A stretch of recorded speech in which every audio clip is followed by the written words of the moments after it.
with some of the aviation directors from the city of Dayton? I didn't get involved with that part of the business. Mm-hmm. Bob and Gwen and Ralph was the one that normally took care of most of that. Mm-hmm. So I knew them when I seen them, talked to them, and so on. But I didn't have any business dealings with them. So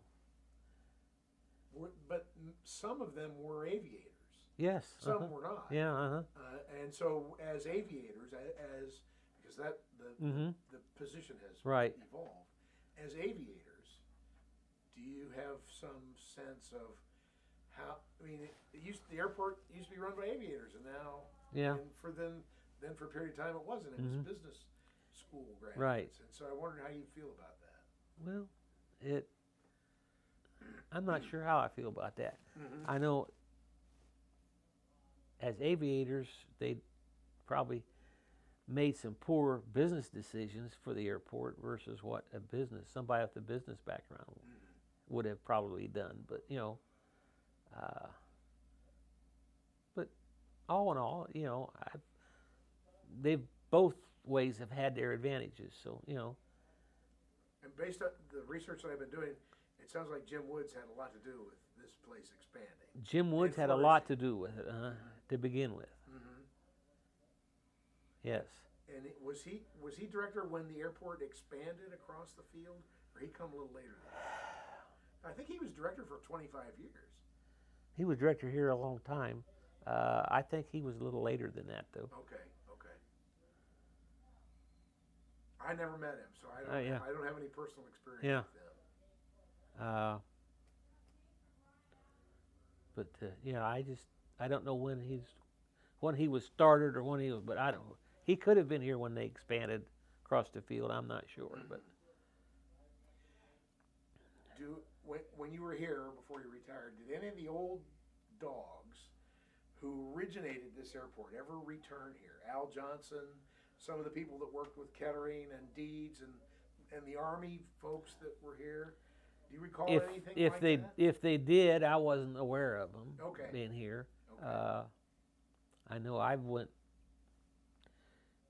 been involved with the Vintage Aircraft Group and so on, and chapters and EAA, and like I say, I've been involved with a couple of when they flew the Wright Flyer over at Huffman Prairie.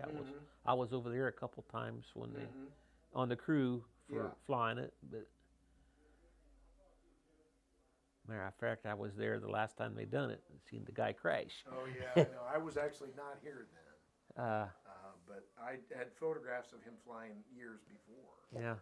That was too bad.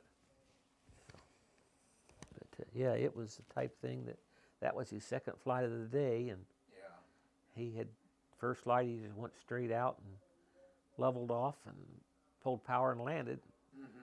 Didn't get very high, and we pulled the airplane back and got it ready again, and he says, "I'm going to try and get a little higher this time," and got the airplane porpoising, and it's just each porpoise got bigger until all of a sudden it just nosed over and straight in. So that's too bad that happened. That's the canard was supposed to. He was too slow for anything to do any good at all. Is my impression. That the canard didn't have enough speed to flatten the airplane out. Well, what I've learned since then about the incident. He copied the airplane off of the one in Carillon Park. Correct, yeah. That was an early version of the canard. They had moved the hinge point on the canard on the later models, which done away with a lot of that porpoising tendency. It was too centered. Yeah. And so if he'd have updated the canard, that probably wouldn't have happened. So. Wow. That's a shame that happened. Yeah. But I don't know what else. What else could have been done, though? No. I think that's it. If this is in the next few days, like, should have said that, let Phil know. We can do this again. Okay. Because oftentimes I find when you have a chat with people, then it's like, oh yeah, that was a good story, and this was a good story, and this is an ongoing project. Yeah. So I don't know how much Phil